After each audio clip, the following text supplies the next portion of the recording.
नमस्कार दोस्तों, आज की वीडियो एकदम ही लीक से हटके होने वाली है। आज मैं मिलाने वाला हूं आपको ऐसी शख्सियत से जो कि हमारे क्षेत्र में ब्लॉक डेवलपमेंट ऑफिसर के पद पे कार्यरत रहे, जिसको हम कहते हैं बीडीओ। और काफ़ी समाज सेवी अपना, अगर मैं ये कहूँ कि पूरा जीवन समाज के लिए निछावर कर दिया तो कोई अतिशयोक्ति नहीं होगी।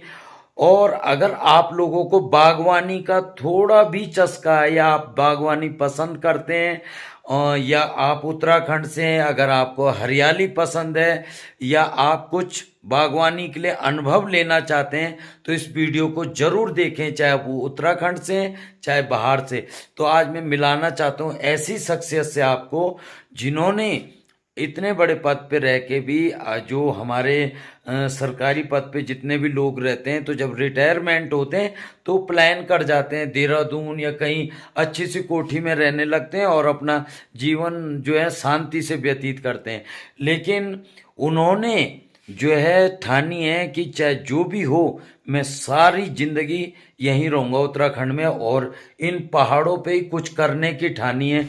तो दोस्तों चलते हैं वहाँ और देखते हैं कि क्या कर रहे हैं। आज मैं पहुँचा हूँ सिरतोली गांव में, जो कि पौड़ी गढ़वाल के अंतर्गत जो है बाली कंडारसियों में पड़ता है। बाली कंडार सॉरी कंडारसियों में पड़ता है। और गांव के ऊपर ये देखिए एक बहुत ही शानदार जो है बागवानी की गई है, जो कि कीवी की जो है यहाँ पे फसल लगाई गई है। और उसी के साथ साथ जो है यहाँ पे एक मत्स्य पालन किया गया है। और आज जो है यहाँ पे इन मच्छियों को निकालने का भी टाइम हो गया है, तो कुछ भाई लोग जो है मच्छियों को निकालने में भी लगे हुए हैं। और साथ हैं हमारे जिया जी। सबसे पहले मैं नमस्कार करता हूँ जिया जी को। और जिया जी, थोड़ा विस्तार से मैं ये पूछना चाह रहा हूँ कि आपके दिमाग में, आप इतनी अच्छी जॉब में लोग जो है पलायन कर रहे हैं आज की डेट में कि हम देहरादून बस जाएं और आलीशान की जिंदगी जिए, और आपने अपने लिए एक इतना कठोर और इस पहाड़ में ये क्यों, किस तरह से सोच लिया कि मैं ये काम करूं? देखो राजीव, ऐसा है, चलो धन्यवाद आपका, आप इसमें वो कर रहे हैं। एक्चुअली क्या है कि हम लोगों ने 40 साल ग्रामीण क्षेत्र में नौकरी की। उससे पहले भी हमारा जो शेष जीवन है वो ग्रामीण क्षेत्र में ही व्यतीत हुआ। हमें यहाँ की माटी से, यहाँ की अपनी मातृभूमि से बहुत ज़्यादा अटैचमेंट है, बहुत ज़्यादा लगाव है। और हम लोगों ने आजीवन पलायन को रोकने की बात की। कृषि और उद्यान के हमने जीवन भर लोगों को शिक्षा दी, सलाह दी, उनको एडवर्टाइज किया और जो भी सरकारी सहायता है उसको मुहैया कराने के लिए काम किया। और लास्ट में जब मैं रिटायरमेंट हुआ तो मैंने सोचा कि अगर हमने खुद ही हम पलायन हो गए, कर गए, तो हमारा दिया हुआ ज्ञान सारा बेकार चला जाएगा जी। फिर दूसरा ये है कि हमारी जितना तुम देख रहे हो, लगभग 3 एकड़ भूमि हमारी पैतृक भूमि है पूरी। ये हमारी पैतृक भूमि है। यहाँ पे हमने बचपन में कृषि की, हमारे माता पिताजी ने, दादा दादी सब लोगों ने यहाँ पे खेती बाड़ी, धान, मंडवा, झंगोरा, सब गेहूँ यहाँ बहुत अच्छा होता था, सब बहुत सुंदर यहाँ खेती होती थी। उसके बाद ये लगभग 15 साल से बंजर पड़ गया था पूरा, और ये पूरा बंजर था। इसको जब मैं घर आया रिटायरमेंट के बाद, तो उस समय कोरोना काल चल रहा था। उसके बाद मैंने सोचा कि यार कैसे इसको शुरू करें। तो ये मेरे साथी हैं बेचारे, गांव के लोग, ये पल्ली गांव के हैं, और कुछ हमारे गांव के ये पल्ली के लोग हैं, और कुछ हमारे गांव के महिलाओं ने मुझे बहुत सपोर्ट किया। करीब 30 महिलाएँ यहाँ कई महीनों तक काम करती रही। उसके बाद इन सब भाई लोगों का मुझे मॉरल सपोर्ट मिलता रहा, तो मैंने इसको शुरू किया। बहुत कठिनाई है, बहुत, हालांकि इसमें राज्य सहायता है, भारत सरकार और राज्य सरकार। तो ये चीजें जी आगे पूछते रहते हैं और थोड़ा आगे हम दिखाते भी हैं आपको कि कीवी की खेती कैसे की जाती है, कितनी मेहनत है और कितने टाइम में फल देती है। तो हम आगे बढ़ते हुए जरा खेतों की तरफ भी चलते हैं। तो जिया जी, ये पेड़, ये सब कीवी के, इसके स्टैंड बनाने पड़ते हैं? कीवी का पौधा है, इसके हमने एक कलम लगाई थी। ये वो नर्सरी में तैयार किया जाता है, इसको हमने नर्सरी से खरीदा है। और नर्सरी से खरीदने के बाद इसको इतना साइज का रहा होगा, तब हमने इसको यहाँ पे रोपित किया। इसके लिए 3x3 का गड्ढा नीचे बना हुआ है पूरा जमीन के अंदर, जिसमें लगभग आधा कुंटल इसमें गोबर का खाद पड़ा हुआ है, इसमें जैविक खाद पड़ा हुआ है, इसमें रेता पड़ा हुआ है 2 कट्टे। उसके बाद इसका पिट तैयार होने के बाद तब ये पौधा इस पर रोपित किया गया। इसके बेल बनी हुई है, ये बेल इसके बने हुए हैं। तो हालांकि कई सोचते हैं कि शायद कीवी का जो है बड़ा सा पेड़ होगा, लेकिन ये जो है बेल टाइप में ही जो है किया जाता है। और कई लोग बोलते हैं कि इसका मेल और फीमेल दो इसका कम्युनिकेशन है। इसका ये लगभग 7 फीमेल पे 1 मेल लगाना पड़ेगा। अच्छा, 7 फीमेल पे 1 मेल लगाना पड़ता है। और कोई भी लोग अगर गांव में कुछ अपने लिए कुछ यूनिक चीज करना चाहते हैं या कुछ सीख लेना चाहते हैं तो जिया जी इस लाइन से काफी अनुभवी हैं, तो आप लोग इस चीज से कुछ भी अनुभव ले सकते हैं। तो आपके दिमाग में जिया जी ये कैसे आया आइडिया कि मतलब ये कीवी लगानी चाहिए? कई चीजें, कई लोग घर में आते हैं बोलते हैं चलो 2 पुंगड़ा कर देना, कोद लगोना, गेहूं लगोना, सटी। आप दिमाग में कन क्या है कि मतलब हम ये चीज पर जो ज्यादा फोकस? 2020 में 19-20 में बीरो खालम बीड़ो छो कोरोना बहुत भयंकर रूप से चल छो, और कोरोना इतना बड़ी महामारी है कि लोगों से मतलब बचने को बहुत मोहताज था। तो एक एडवर्टाइजमेंट समझो या कोई भी एक वो मेडिसिन एडवाइस समझो, एक निकल के भाई कीवी में जो है बहुत ज़्यादा इम्यूनिटी है। हाँ जी। और कीवी बहुत महंगी, 60 रुपये का 70 रुपये का एक फल बिक रहा है, और वास्तव में बिका है उस समय। जी। तो फिर हमने वैज्ञानिकों से सलाह ली, बरसात हमारे जो है यूनिवर्सिटी है वहाँ से सलाह ली, हमारे हॉर्टिकल्चर के जो वैज्ञानिक थे उनसे सलाह ली।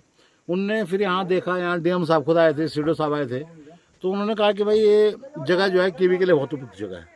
तो इस विचार से मेरे मन में कीवी का ये यहाँ पे लगाने का आया।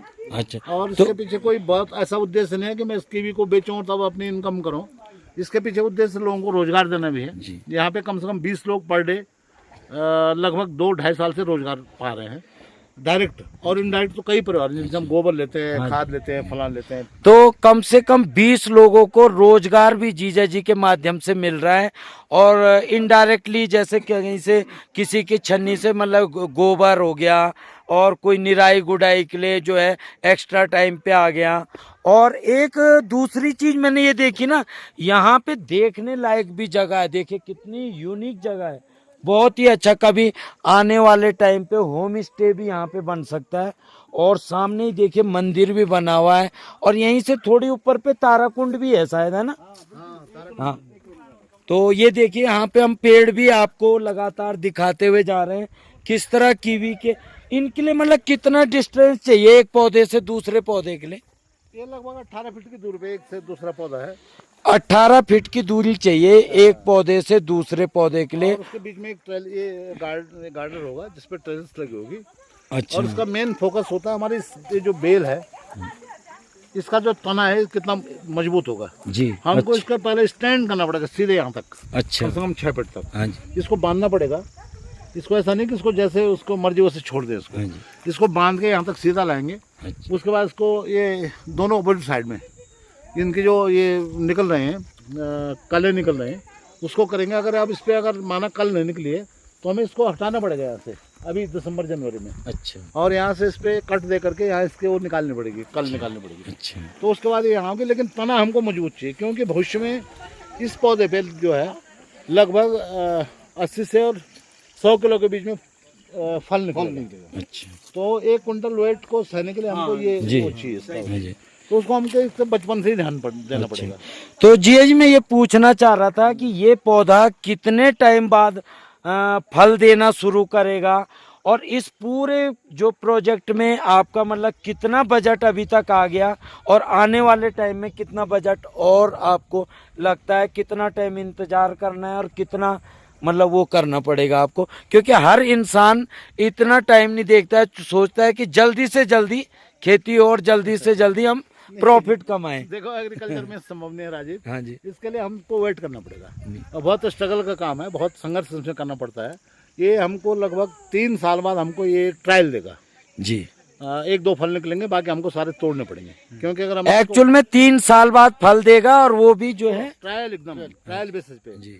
उसके बाद लगभग 5 साल बाद हमको पूरी फ्रूटिंग देना शुरू करा, अगर हमने इन पेड़ों की सही ढंग से देख रेख की और इनका सही पालन पोषण हमने किया जी। और इसकी जो लागत की तुम बात करो तो जो मैंने ये कीवी लगा रखा है ये पूरा लगभग 1 एकड़ में है, ये 150 पौधे हैं। अच्छा, टोटल कितने पौधे हैं जी? 160 पौधे हैं लगभग। 160 पौधे लगे हुए हैं फिलहाल यहाँ पे, और अभी इसको आगे भी प्रोजेक्ट को बढ़ाने का विचार है जैसे जैसे प्रोग्रेस। इसमें हमको जो है 9,80,000 रुपया, 9,60,000 रुपया गवर्नमेंट ने हमको एड दी है। और 2,40,000 रुपया गवर्नमेंट के हिसाब से हमारे इस पे लगना चाहिए। ये 12 लाख का प्रोजेक्ट जी। बट अगर हम इसको अपने अगर हमको इसको केवल सब्सिडी के लिए करना है तब तो बहुत ज़्यादा है, लेकिन अगर हमको इसको कुछ एक उदाहरण के लिए प्रस्तुत करना है तो इस पर लगभग इस समय मेरा जो प्रोजेक्ट कॉस्ट इसका आई है वो लगभग 22 लाख के करीब केवल इस पे आई है। अच्छा, अभी तक आ चुकी है? आ चुकी है। इसके अलावा जो मैंने और इसमें कर रखे क्रॉपिंग कर रखे, आप देख रहे हो तोर है, यहाँ मैंने मंडुआ उगाया था, यहाँ तिल उगाए थे, यहाँ पे गहत और ये जो मिलट्स जो गवर्नमेंट का एक फोकस है उगाए थे। तो उसमें जो है लगभग इस पूरे प्रोजेक्ट पे अगर हम देखें तो इस पे 32 लाख रुपए मेरा अब तक इन्वेस्ट हो चुका है। तो 32 लाख लग चुका है। और कुछ मतलब गवर्नमेंट से भी अगर आप इस प्रोजेक्ट को शुरू करना चाहते हैं तो गवर्नमेंट से भी आपको जो है इसमें बेनिफिट मिल सकते हैं। तो इसके लिए कोई प्रोसीजर है कि मतलब किस तरह तो थोड़ा सा उसका आइडिया दे दीजिए। हमको अगर अप्लाई करना है तो एक तो हमारे अपने एक कम्पैक्ट एरिया में खेत होने चाहिए।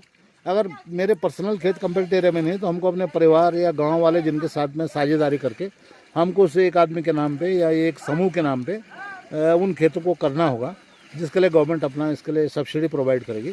और फिर हमको विशेषज्ञों के राय के अनुसार इसको स्टेबल करना होगा बगीचे को, और जो भी उसका बेनिफिट्स होगा वो तो बहुत बाद की बात है, वो बहुत जल्दी नहीं होने वाला है। ये बहुत ज़्यादा पेशेंस का काम है जी। अभी आप देखिए कि इस पर टोटल आज लगभग 20 मजदूर सामने दिख रहे हैं तुमको, ये लोग लगे हुए हैं। ये सब अपने घर से जा रहे हैं। पेंशन पाता हूँ महीने में, पहली तारीख को पेंशन लेता हूँ और 2 तारीख को इनको पेमेंट करता हूँ सारा। अभी कुछ नहीं है, अभी 5 साल बाद खाली ये जो है मैंने ये लगाई, देखिए आप लहसुन इंटरक्रॉप में लगा रखे है, इधर हल्दी लगा रखे ऊपर, कहीं धनिया, थोड़ा ऊपर भी चलते हैं थोड़ा। आपको ये तोर की खेती है जिसे हम कहते हैं अरहर, और बहुत अच्छे ढंग से यहाँ पे अरहर की पैदावार भी की गई है। और ये फर्स्ट टाइम ही है जी यहाँ पे क्या? ये फर्स्ट टाइम है, ये फर्स्ट तो तोर को फर्स्ट टाइम ही यहाँ पे लगाया गया और फर्स्ट टाइम लगाया गया। अच्छा, यहाँ दूसरे खेतों में थी, अच्छा, बहुत अच्छी क्रॉप हुई है। तो जितने भी पौधे यहाँ पे कीवी के लगे जी है जी, ये सारे ही मतलब हो गए हैं कि कुछ इसमें? नहीं, सब सर्वाइव हैं, केवल 2-3 पौधे मरे हैं। अच्छा, ये सिर्फ लिंगड़े हैं, देखो ये ये लगाए गए कि लगा रखे हैं, अच्छा। लगा रखे हैं। और ये देखिए, आपने देखा होगा कि लिंगड़े नेचुरली आपको मिल जाएंगे गदेरों में, लेकिन यहाँ जिया जी ने इनको भी लगा के जो है एक आप लोग जो घर में करना चाहते हैं इस तरह रोजगार, तो इस तरह से कर सकते हैं। और ये भी एक सब्जी है पहाड़ों की, बहुत ही पौष्टिक और बहुत मतलब जो है इससे आपको विटामिन वगैरह हर एक चीज का जो है बेनिफिट मिलता है। ये देखिए सर, इस तरफ जो है ये आलू लगे हुए, हर चीज को यहाँ पे जो है लगाया गया है।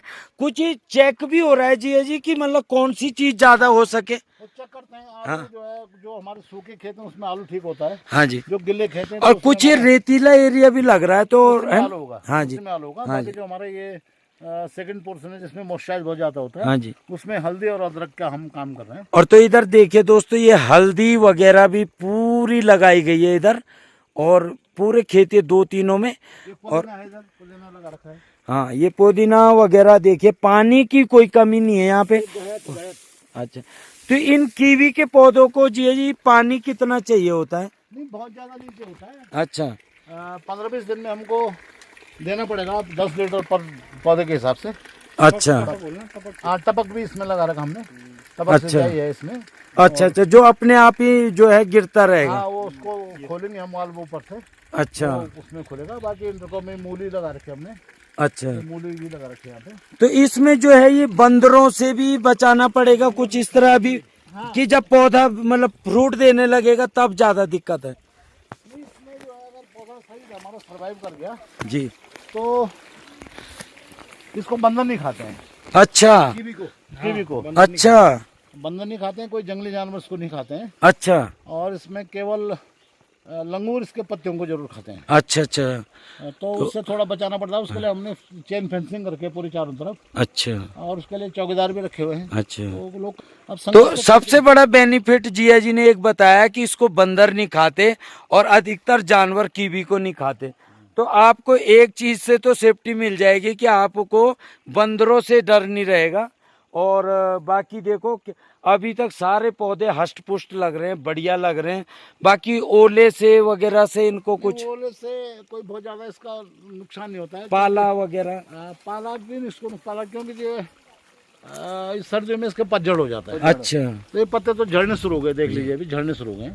फिर इसमें जो है फरवरी से नए आने शुरू होंगे, कलम्स वगैरह जो भी होंगे, तो इसको पाला तो कोई बहुत ज्यादा तो नुकसान कोई नहीं करेगा। कीड़ा वगैरह का इन पे कीड़ा होता है, कीटनाशक कीड़े तो होते हैं। वो टाइम टाइम पे देना होता होगा। नहीं, हम इसको कोई दवाई नहीं देते हैं, अच्छा केवल हम इसका जैविक ट्रीटमेंट करते हैं। अच्छा। अगर कीड़ा लगे तो मैं इसको पूरा खोद के इसकी जड़ों से जो कीड़े हैं उसको निकालते हैं, और उसमें जो हमारा नीम कली वगैरह है उसी का यूज करते हैं। बाकी इसमें कोई हम इस टाइप का खाद नहीं डालते हैं, तो कि तो रासायनिक इस पे जो है कोई भी रासायनिक खाद नहीं डल रही है, सारी जैविक खादें हैं। और जो नीम के पत्ते वगैरह जो भी मतलब उससे हो रहा है, कि जैविक से हो रहा है, उसी से इनको प्रोटेक्शन मिल रही है। और आगे चलते हैं हम हल्दी के खेतों में। और यहाँ पे ये है जो कि कीड़े पौधों को कोई नुकसान पहुंचाना चाहे तो उसके ट्रैप के लिए लगाया गया है यहाँ पे बीच बीच में बागों में, क्योंकि पेड़ों को बचाने के लिए आवश्यक है। और ये बनाया गया है कि लाया गया है खरीद के? अच्छा, तो ये बना बुना ही मिल जाएगा आपको। और तो इस कार्य के पीछे जो है मेरी दीदी का भी बड़ा रोल है। ये देखिए मेरी दीदी हैं, हर टाइम जिया जी के साथ जो है कार्य में लगी रहती हैं। यहाँ जो हैं कहते हैं ना कि हर कार्य के पीछे, मर्द के पीछे एक स्त्री का हाथ होता है, तो वही दीदी भी जो है रात दिन जिया जी के साथ लगी हुई हैं। और कभी मतलब ये नहीं दिखाया कि मैं जिया जी किस पोस्ट पे, अपने आराम से खेतों में। और ये देखिए अभी मूली लेके आई हैं यहाँ पे। ये मूला, ये देसी मूला है जो गांव में होता है, घरे मूला है ना। हाँ, तो घूमते हम पहुंच चुके हैं यहाँ पे, जहाँ पे एक विश्राम गृह यहाँ पे विश्राम के लिए बनाया गया है, ताकि सारी खेती करके थोड़ा इस शेड के नीचे आराम किया जाए। और इधर है थोड़ा रसोई टाइप में, जहाँ खाना वगैरह दिन में बनाया जाता है। कोरोना काल में बेरोजगार हुए उन लोगों के लिए बहुत बड़ी एक सीख आई। वीडियो साहब ने यहाँ पर जो बनाया, लोगों को एक सीख दी है कि जो बेरोजगार आदमी, जो कोई किसी के पास कोई काम नहीं धंधा नहीं, तो उसके लिए अपनी खेती में, अपने गांव में, गढ़वाल में जो है बहुत अच्छा प्रोजेक्ट है। का बहुत बहुत स्वागत है गुरु जी हमारे इस पहाड़ पे आने के लिए। खंगरियाल जी और बहुत बड़ा ये तो बेरोजगारों के लिए बहुत अच्छा शहर कर। एक सौभाग्य की बात है कि पूर्व खंड विकास अधिकारी श्री आसाराम पंत चाचा जी ने यहाँ पे लोगों को एक मार्गदर्शन कराया। इसमें भले मेहनत लगती है, 7-8 महीने लगते हैं, सब कुछ होता है, लेकिन एक बेरोजगारों के एक मार्गदर्शन है ये। और मार्गदर्शन में मैं चाहता हूँ कि बहुत अच्छे है कि आज सीखे। इस बार अगर मुनाफा नहीं होता अगले साल हो जाएगा, इसमें कोई छोड़ने की बात नहीं। बहुत बहुत धन्यवाद आपका। पंत जी ने जो ये जोखिम उठाया था, ये बहुत ऊंची बात है ये, और इस इलाके के लिए तो एक प्रेरणा का स्रोत भी है जी। और इससे पूरी जनता जो है लाभान्वित होगी अगर अनुकरण करे तो। जी, तो फिलहाल दोस्तों मैं भी पीने हो गया चाय पीने का टाइम। और वीडियो को ज़्यादा से ज़्यादा शेयर करें, सब्सक्राइब करें। और आप कुछ सीखने को मिलता है दोस्तों ऐसी वीडियो से। फिलहाल के लिए बहुत बहुत धन्यवाद।